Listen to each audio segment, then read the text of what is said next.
This is the Redefining Plastics Podcast with Justin Riney. Welcome to Redefining Plastics Podcast. My name's Justin Riney. Today we've got Scott Houtz. Scott and I have known each other for a while.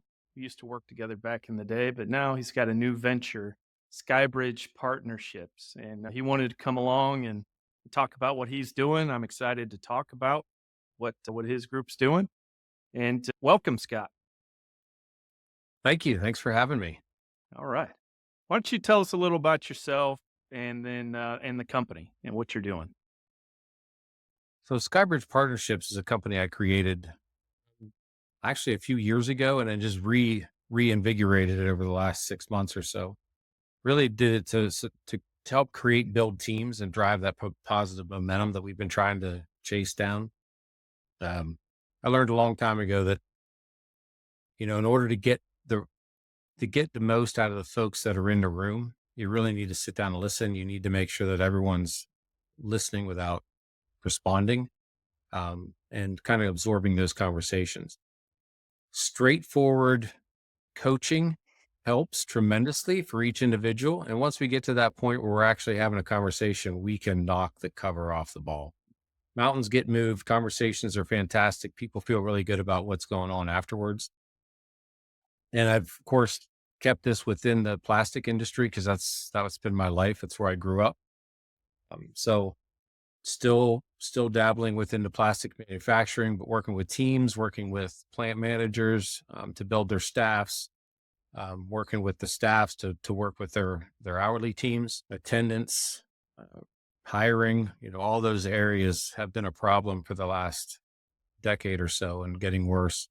And really a lot of it comes down to us just understanding what's going on in the world and understanding what people need out of us, out of our business, and then taking it to that next step with communication. And things are good. You shouldn't be hiring, 25, 35% a year of new employees. No, Let's spend the time and effort to keep them. it's not good for any industry, right? And Nerve talking about the good listening in meetings. I think the higher you get in any organization, the worse that gets. That's my experience. I don't know if you have the same experience, but it's a whole lot of waiting their turn to espouse whatever opinion they have, and not a whole Know lot what of they want to listening. say. They know what they want to say before the other person even gives their point of view. So they're not taking that point of view at all. They're already prepared on what they're going to say, no matter what that other person's talking about. And you and I both know when the team's empowered and the team feels like they're important, whatever you're doing is going to work out so much better because you're going to get all the disparate viewpoints. You're going to have all the different backgrounds, education, knowledge, like the tribal knowledge, as they call it, that people have learned, that they get shut down real quick if they're not allowed to talk. And when they're not allowed to talk, we're not getting to the end game, right? We're not figuring out what we need to figure out. We just don't we don't understand how far we can go if we just listen and think about what everyone else is saying at the same time, and then creating a path from that. And it's been through my entire career, but it's been more relevant when you get professionals in the room. To your point, they don't listen well, and they want to drive their point home regardless of what anyone else is thinking. So it's been a great couple months. I've met some fantastic teams, met some really good young plant managers and superintendents and supervisors. The future looks good from where I'm sitting and the folks that are out there in the business. We just got to keep giving them what they need, which is coaching, which is confidence. To your point earlier, people don't speak. We're not getting anything out of them, which is hindering our decision-making moving forward. So that's what we're all about. That's what we're trying to help all these companies with. I think there was a plastics news story recently. It was either Plastics News or Plastics Today. So I apologize to both of those publications, but it was talking about the incredibly low signups for polymer programs at colleges now. And I think a lot of that has to do with what we want to talk about on the back half of this conversation, right? About recycling and just the narrative around plastics. So we got to really keep the people we got engaged, because it doesn't look like we've got that next generation that's really signing up to help us. Well, that's what's been worrying me over the last couple of years is, you look around, and I've been in this business 35 years. I've only got another 10. The folks that I grew up with that trained me, that helped me through these processes got 5 or less. All that skill set goes away. All that understanding goes away. You and I know a gentleman named Harry that has been fantastic for me in my career and is just unbelievably knowledgeable in everything he does and says. You have to listen to, and you've got to put it into your thought process. He's going to be going in the next 5-10 years. So I ran into him at the Charlotte airport the other day. I was in the trolley, or the buses, to go from the parking lot to the terminal. Like, Harry Wilfong, what are you doing? yeah, It was small really world. random. Yeah. Plastics is such a small world. I know. And he is a brilliant man. And I've always had a ton of respect for him. I'll throw his last name out there because I think he needs some shout outs. But yeah, He is fantastic. tell us how you ended up in the plastics industry. I've said multiple times, I'm here accidentally. I don't know how I got into plastics. I'm just here, and I love it now. And this is my passion, but I'm always interested to hear how other people got in the plastics industry. So I was extremely young. I grew up in a small town where my uncles all worked in I actually worked for Corning Glassworks. So it was a huge plant in our area, very well paying, extremely hot. But I watched them build their families, and they did a great job with it. And the business was good for them, and the pay was good for them, and it was just a great way to raise a family. I ached for that process. I mean, I was prepared to go to start applying for Corning and go through that process. Well, I saw an ad on the TV, and they were opening up a plastics plant in the town next to us. They were looking for 30 people, I believe, at the time. I think we had 30 or 32. I went and applied. Like I said, I was extremely young. They told me after the application or the interview process that they were looking for skilled folks. They were pulling people out of these other manufacturing plants in the area. It was a startup. It was something new. And that was the path they were going to go down. I called, the gentleman's name was Vilas. I called him every day for the next 2 weeks and just pestered him, explaining to him what I brought to the team, what I could do for him, my passion for work. And eventually I broke him. I got into that first 32 people. There was thousands of applicants to get into that role. So it was a step in the right direction for me. I've been here for 35 years. It's never been unexciting. Everything's wild. Some of my decision making over the years, they've classified as cowboyish. But Me too. There's a lot. Like, it paid off, especially from a recycling and a reclaim standpoint. It paid off for me through the years. So I continue to roll that way. I'd rather go try something than overthink it to death. Yeah, I'd say one great thing about this industry, and I've said it a lot, but I'll continue to say it, a lot of really good people that are really invested in helping people learn and grow. Because I don't have any kind of scientific background at all. And I talk about scientific stuff all the time because I've been around much smarter people than me and learned a ton from them because they were generous with their time. They gave it freely, and they would talk through so many different topics, and really they didn't have to do all that stuff. That's one of the main reasons why I'm in this industry and why I want to protect it, right? It's I think we get such a bad rap, but we're just an industry of really good, hardworking people for the most part. And really, we want to make a product that we make right now. We're making great products that people want, and we want to just continue to do that. And there's really no end to that story that I was going on there. It was more just, I wanted to make that comment, but yeah. So to that point, just for the younger crowd that's coming up through the plastic world, or they're a supervisor right now somewhere, or they're a lead somewhere right now. The path is there. I mean, obviously this business is going to continue to be around. We've got some changes we need to make, but it's going to continue to be around. But the reason why people took an interest in you, and assume the same reason for me, is you listened, you asked a lot of questions, you were intrigued by what they were saying, and you had a general like of what you were doing. Yeah. So, the people that I've had throughout my career have always challenged me in different ways. I've had fantastic managers. I have had a ton of fantastic managers that I still have contact with today. And some of those are 30 years ago. It's a small world. I was working in a plant last week, and ran into somebody who was in a sister plant of mine back in the late 80s. We know all the same people. We've grown up with the same people.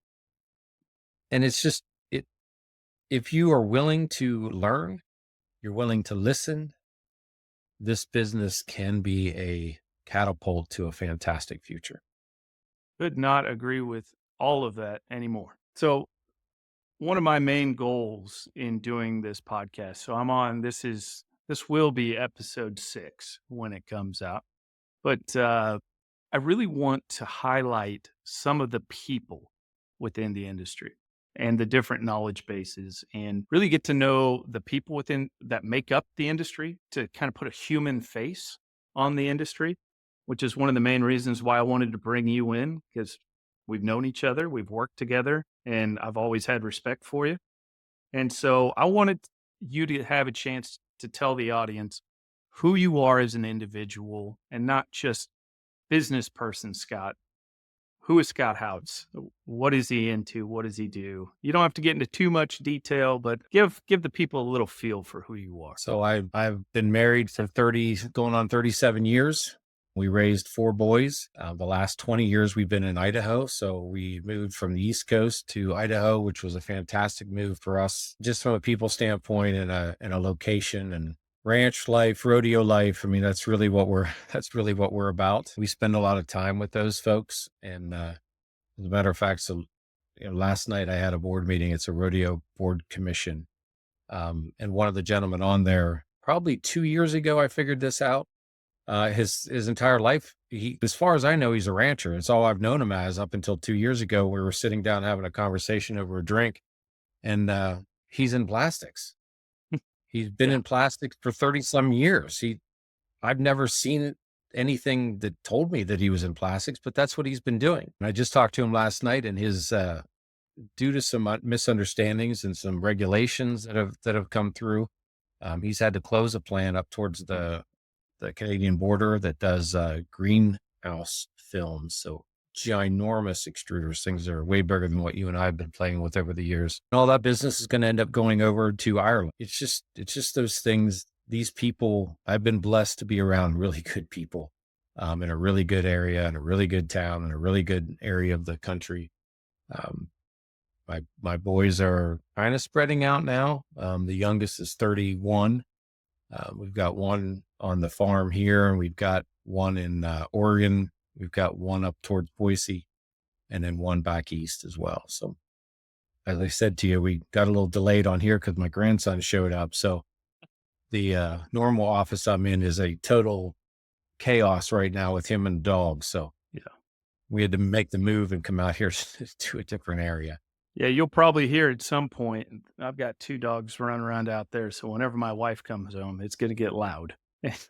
Yeah. So I told her to hold off for a bit, but we'll see if that works out. But yeah, it sounds like you got a really full life there, and that's pretty typical. There's a lot of family people in this industry. They're very family focused, and a lot of family owned businesses that are still out there in the plastics industry. And a lot of, I would even say, communities that are reliant on our industry that I don't think enough people focus on when they start talking about banning and elimination, production caps, and all of these things for plastics. But so I want to get into the meat of the discussion as well. So I want to know from you, what do you think of when you hear the word plastic? Lack of understanding. and lack of communication. So kind of back to, and maybe this is what drove me to the Skybridge piece of my life now. But I don't understand why we don't have good conversations with people that are in the plastics industry, with the folks that are trying to regulate and do some of these things that we're all after. I mean, we all want to protect the environment. We all want to do the right thing. It's not like we're out there trying to dump plastic, but if we're not going to have conversations and we're not going to understand each other, then we're going to continue to make bad decisions. And perfect example is this, this 2.25 rule that went into place, I don't know, 7, 8 years ago on the East Coast or Northeast and on the West Coast. Our goal was to create a bag that was so thick and so durable that it could be reused 100 times. Well, no one's going to reuse it 100 times. So what ended up happening is we're dumping 3 times, if not 4 times the amount of plastic into California than we've ever put into California. Yeah. It's a mess. It's a foolish, yeah, it's a foolish path. And it all comes down to the fact that we're not listening to each other. We're not sitting down and having conversations that we can come up with solutions. And they have no idea what, back to the smart people in the room. We've got some folks out there that are really doing some wild things that will help us, will help our footprint, will help us cut down on overall plastic throughout the country. There's things out there that we'll probably talk about later, but MDO excites me right now because it cuts down on the amount of film needed. It makes everything recyclable. We've come and gone through different ventures of plastic over the last 2 decades. About 18 years ago, my favorite was the biggest impact that I've ever been involved with when it comes to plastic and recycling. I spent the first 18 years fighting. We were trying to make a product and we were trying to get 40% reclaim back into that product for a long time. And we couldn't do it. I mean, I fought it for a decade and a half. We'd get to 32, 35. The process would break down. You couldn't keep film in the air. It was just a difficult task. I was in a facility here in Idaho, actually, late at night. It was past shift change. Don't know why I was there. I was in my office. A newer gentleman who had been in the business about 2 months came to my office and stood in the doorway of my office and said, "Hey, what if we ran all recycled material all day?" I said, "Well, you can't do that." I said, "So that's not what happened. What's going on?" "Well, what if that happened?" They made a mistake and ran it the whole time. Yeah. And they ran 100%. Yeah. So I spent the next 3 or 4 hours sitting on a catwalk, watching a bubble run that should not be running, trying to figure out why it's working, why. All kinds of thoughts were rolling through my head. The next day I called the engineering department at a corporate office and kind of told them what I was seeing. I mean, I was told, do not breathe a word of this to anyone until we make sure that this is possible. Yeah. And I had already run tests. I mean, the product was better. And the difference was we were pushing it through all on its own. So it was one melt flow, right? It was all the same density. It was pushing through everything with ease, where we spent the last decade and a half putting 2 different products in there fighting each other. Yeah. That variability makes recycled content difficult, right? And you would know that better than anybody, all your years in production. So we spent the next year cleaning up the entire business, eating every pound of scrap that we could get our hands on, to the point where we were buying material from other plants, over the next 10 years. And it kind of definitely changed the direction of the products that we were making. But it changed our thought process as well. From me, a standpoint of make sure you listen to everybody. Mm-hmm. And then I'd given up on recycling, back then. I knew what level we could get to, and that was as far as we were going to get. That moment in time opened my mind to the fact that it's never the end. It's just the beginning. And you may be halfway through the beginning, but you're nowhere near the end.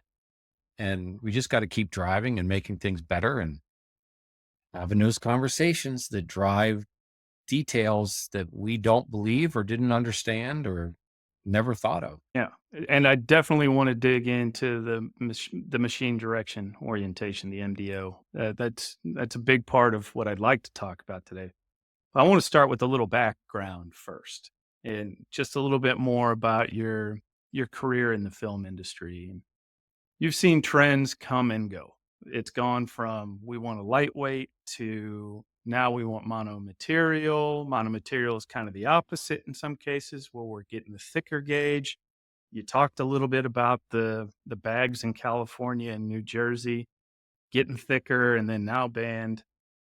What's it been like working in films through the years with all of the change, all of the upheaval, and just everything that goes along with it? It's just a new challenge for us, right? I mean, it's a bigger issue for the monster company that's trying to work their way through all of these regulations and the changes that are going up and down.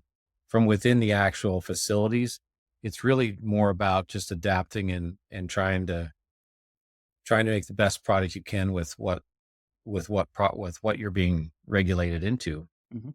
But there's been resin advantages. There's a lot of things out there that are making things easier moving forward. But we've gone from everybody's buying plastic because we want to save the trees, and then everyone's cutting down the trees because we don't want to use the plastic. It just keeps going back and forth. And most businesses, similar to the ones that we've been involved with, have packaged themselves with both sides of that. So they're making paper and plastic, and that helps them through the ups and downs. What I don't like to see is those significant turns affecting people. So, Yeah. you know, closing facilities because we've made a decision that was not good for the environment, but someone apparently thought it was. It's not good for our families. Yeah. Vice versa on the paper side as well. I mean, I'll use paper. I'll use plastic. I've grown up in plastic. I'll use whatever the heck I can get my hands on to put stuff in the bag in my vehicle. They both have their advantages and they both have their disadvantages.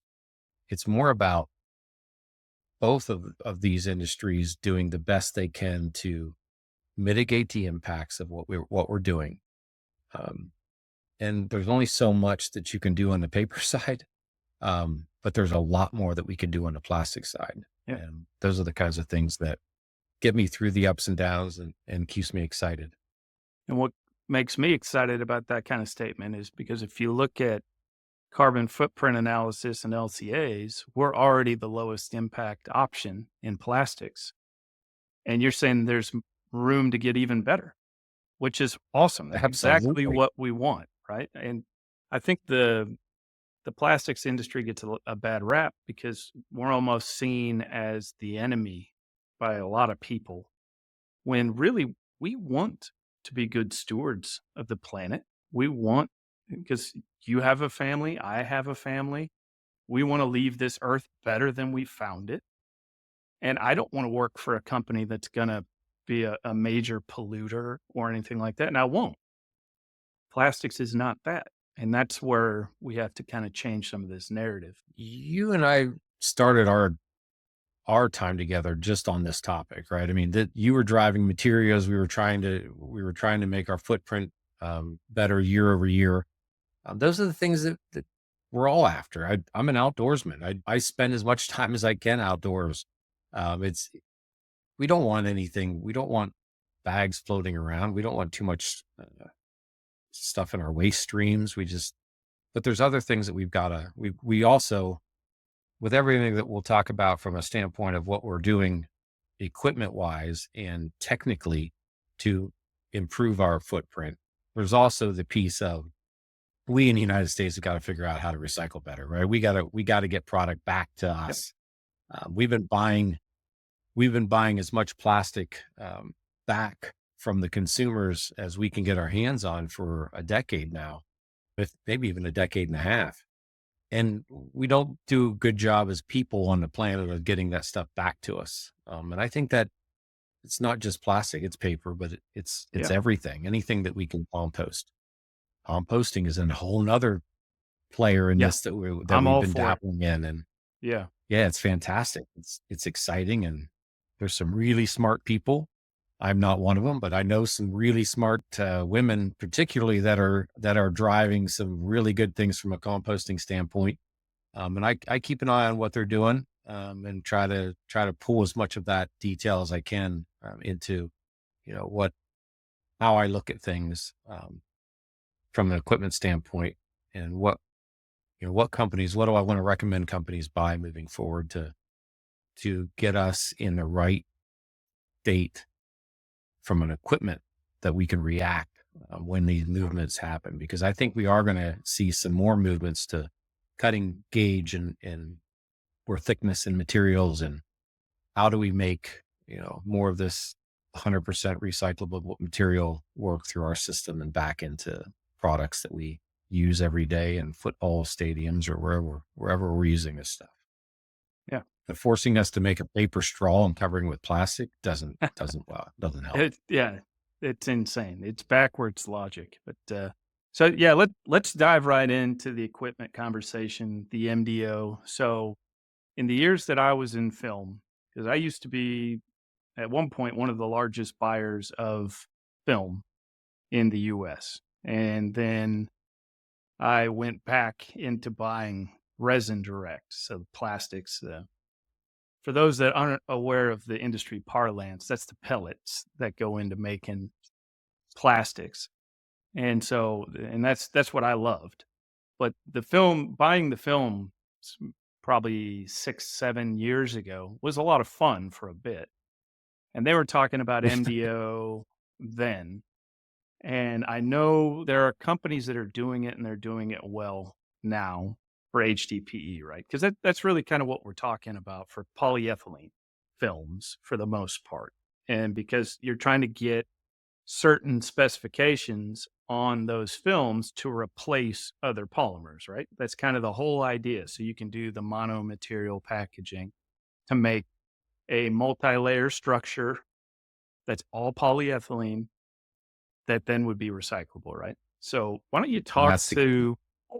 talk to the folks that are listening as if they have no clue what any of this stuff is, and try to explain MDO technology to the layperson as well as possible, because I know it's difficult. So the most exciting thing about MDO for me, at least, is, we go to the grocery store every day and we buy pouches of M&M peanuts, or we buy pouches of dried cranberries, or all these stand-up pouches that are out there in our stores.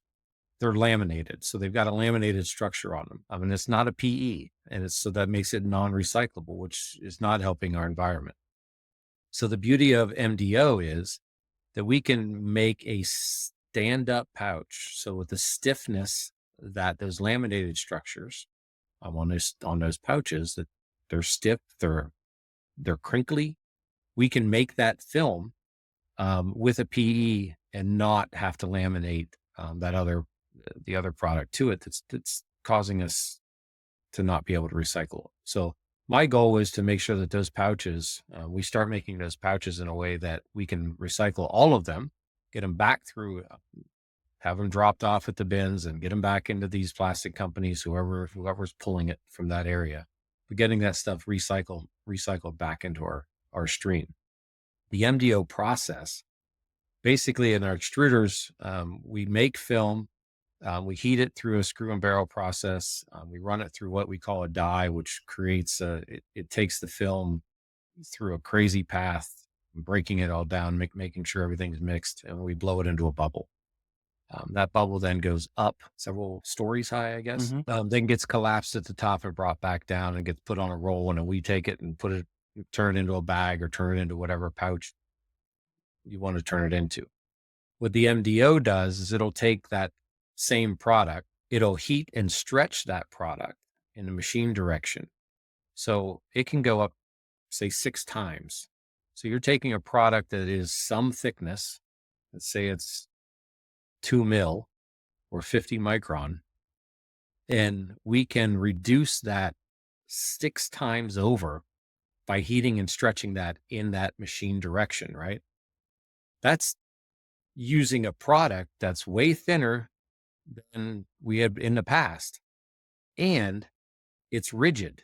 Mm-hmm. So the molecules align for the simple, it just makes everything align to the point where crystals are formed and takes the surface tension of that product and stiffens it.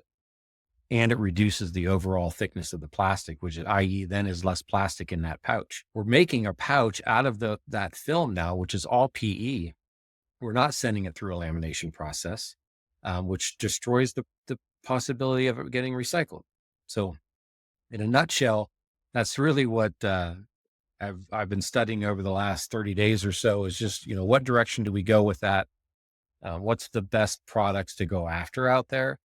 Pouches are my number one, but there's a lot of different things out there that we can investigate, get into, and keep knocking the cover off every ball that's tossed at us and figuring out what's the best way to thin these products down so we're using less plastic. Stop adding things to the products that we are creating that make them non-recyclable. And you've got the compost material out there too. There's materials out there that we can add to plastic, which will help break that process down. And we can put it into a composter, or you can put it into a composter in your backyard and eventually get it broke down to where it's not non-existent anymore. So with the MDO and with the traditional blown film process, right? MDO doesn't mean you can't use PCR or PIR or any other kind of recycled material. If anything, it actually probably makes it easier to use, right? We'll figure that out. But yeah, there's nothing that says that you can't use recyclable materials. And eventually you have to, right? I mean, you create scrap when you make a product. I mean, that's just the inherent nature of manufacturing. Some of it's what we call engineered scrap, meaning it's the handle cut out coming out of the stack of bags that you see at your local grocery store. My kids used to call them Smurf pants. So it's that cutout that looks like a pair of Smurf pants that is somewhere in that 11 to 12% range of just engineered scrap. That's got to go somewhere. I mean, they can't go to a landfill, and it never has. I mean, as long as I've been in the business, we've used it back into the system. The other scrap from errors that are made or machine equipment breakdowns, that stuff needs to find a home as well. And it usually has print on it already. So inks are another concern of something that we gotta do better at using the right inks. And then if I could suggest to the retail world out there, stop using clear and white. You really make our lives really difficult. Insisting that everything be pearly white and everything be clear. If you could just go out and make a tie-dyed product, because it really doesn't matter in some of these products, it would greatly benefit us in the long run as to how we're handling our scrap moving forward.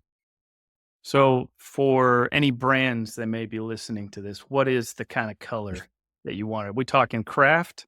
Make it look like a craft brown? Yeah, so most of it comes out of craft brown. I mean, at least in the industry that we've been dabbling in, craft brown or a greenish brown. But if you just stay away from white, I mean, black would be a fantastic color for any retailer to use for something. Is anything that we're not using white.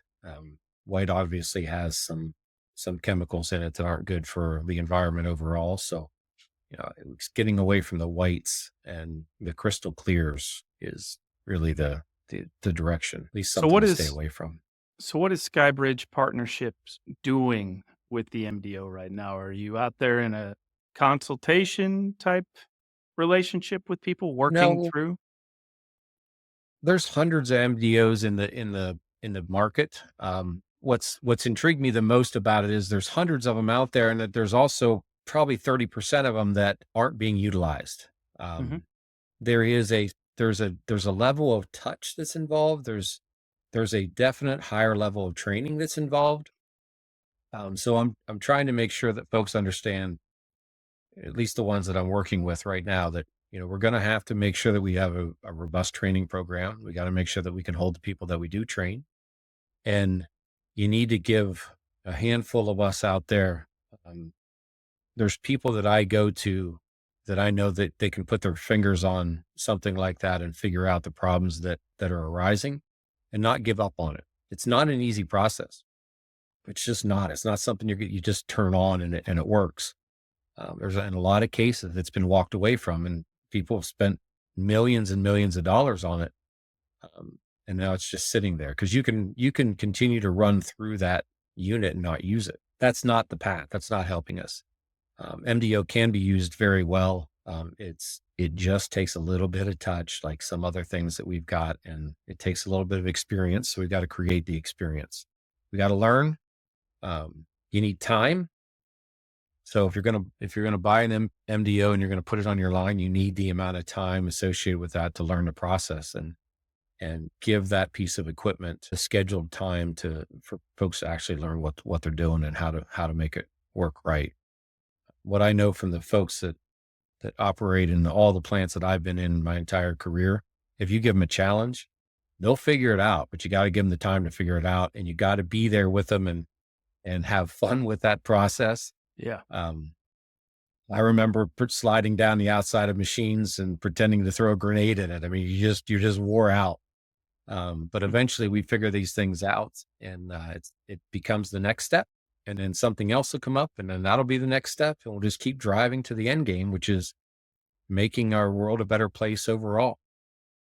So really what you're seeing with MDO and what I've seen as well, it's kind of been that technology, that breakthrough technology for polyethylene that's going to make replacing a lot of multi-material films, and it will allow for more store drop-off collection. So the bag-to-bag program and all of that. One thing that I run into a lot, because I talk to a lot of legislators and I talk to a lot of NGOs that are not exactly plastics positive. One of the main complaints and pushbacks that I get is store drop-offs don't work. What do you think about that? You've been in that space for a long time with the company that we both used to work, well, where I used to work, and we've seen it work. What do you think when somebody tells you store drop-offs don't work? Well, they are working. I'm not going to say that we don't need a better push on it, and we all, Yep, we can do that with conversations, right? If we just need to get the word out, and people will follow, and they'll fall in line. But I can tell you this: there are facilities all across the United States that bring in bag-to-bag products or bring in products that are PCR'd, meaning they're post-consumer products that are brought back and reclaimed and put back in the system. It may be overwrap at a Walmart. It may be bags out of an ag field that were used to push water through. It can be the film that's stretched across orchards in the West, on the ground to keep the weeds from coming up. All of that can be brought back and washed and put back in through the cycle and repelletized and then sent back out to the plants to use. And it really needs to be. It needs to be clean, and we need to do a better job of, not throwing garbage away in the bins that you're putting the bags in. Mm-hmm. I think it's more about a discussion publicly out there in the news somewhere. I mean, it seems like the news gets all the attention, right? So someone out there has got to have some common sense and start putting some things together and getting us all in the same direction of bringing that stuff back. Other countries are doing better than we are. I mean, I looked at a recycling center outside the country a few weeks ago, and it's not a great looking facility. As we know, these bales of product coming in, they just don't look good. It's dirty. They're stacked up everywhere, but it's dirty, but they're making a huge impact, and they're driving that reclaim. I mean, they're getting materials that we don't have to remake, right? So we don't have to go back and have someone remake a pellet. It's scrap, and it's just getting heated up and cut up and put right back into the system. So it's not like you're adding more film or adding more resin to the system. You're just using what's out there, and there's a lot of it out there. It's working. It's just not easy. It needs to work better. I think you and I both agree there. It needs to work better, and it needs more participation. So I've said this on, I think, every single one of the podcast recordings I've done so far, but I like repeating the same message over and over again so people can take it in. So 71% of Americans, when they're surveyed, say that they recycle every day and they go out of their way to make sustainable decisions. But when you look at the actual data, 43% of Americans actually recycle every day. So from my perspective, we need to stop with all the virtue signaling and get involved and actually recycle, because companies like you work for and I work for want to recycle more, but we need the material, right? The material becomes a choke point if you don't get it, and if it's not clean the right way, but if it's just not collected, then none of it's going to get recycled. Right. And to your point, we had a discussion earlier about the cost. It eventually, if we aren't recycling, you're putting pressures and you're putting mandates on companies to use a higher percentage of reclaimed products. We need the product, to your point. If we don't get enough of that product and we continue to drive those mandates that direction, that takes the cost of the product Mhm. that you're using scrap to make higher than a virgin pelleted bag. Once that flips, things get out of control. So we need to keep the recycled content coming in. We need to keep all that stream coming in so that there's a plethora of that product coming in, which keeps us away from buying that virgin material. Yeah. The price difference goes up and down with the price of oil and natural gas, and that's just something we can deal with. But we can always keep the recycled process lower if we have the material coming back through the system. And that involves everyone, every footprint that we got out there, and everyone's got to get on board and start driving to that cause. That'll keep the cost below that of a virgin material. Yeah. So we've talked quite a bit about recycled content already, but I'm on my own personal crusade to have the conversation publicly about post-industrial recycled versus post-consumer recycled. And I'm going to make a statement, and you can tell me if you agree with it or not. I don't view post-industrial scrap and post-consumer scrap as really being any different. Both of them, to me, are diverting materials from landfill. It's keeping it in the economy rather than having it get to a landfill or, worst case, somebody littering and into the environment. So to me, plastics companies should be able to claim post-industrial in the same way that they claim post-consumer. Now, the FTC and some other people say differently, and that's perfectly fine. That's the law of the land. That's the way we're going to be. But I think they should have the same intrinsic value and they should be thought of in the same way. It's recycled material that's not going to a landfill. What do you think about it? So if you could classify the PI material, post-industrial, the same as the PCR material. The benefit you're going to get from that is there are companies out there that are creating PI scrap that cannot reuse it back into their process. Yeah. I met with a But compounder the other other companies day can't. that was buying the skeleton scrap of multi-layer material that had to go to a landfill. You can't recycle that stuff, traditional mechanical recycling, but in this compounder, they could use it. And that, I think they should get full credit for that because that had been going to the landfill for 30 years. They figured out a way to use it and it's being used, but they can't claim anything for it because it's post-industrial. It is production scrap. But anyway, sorry for stepping on you there.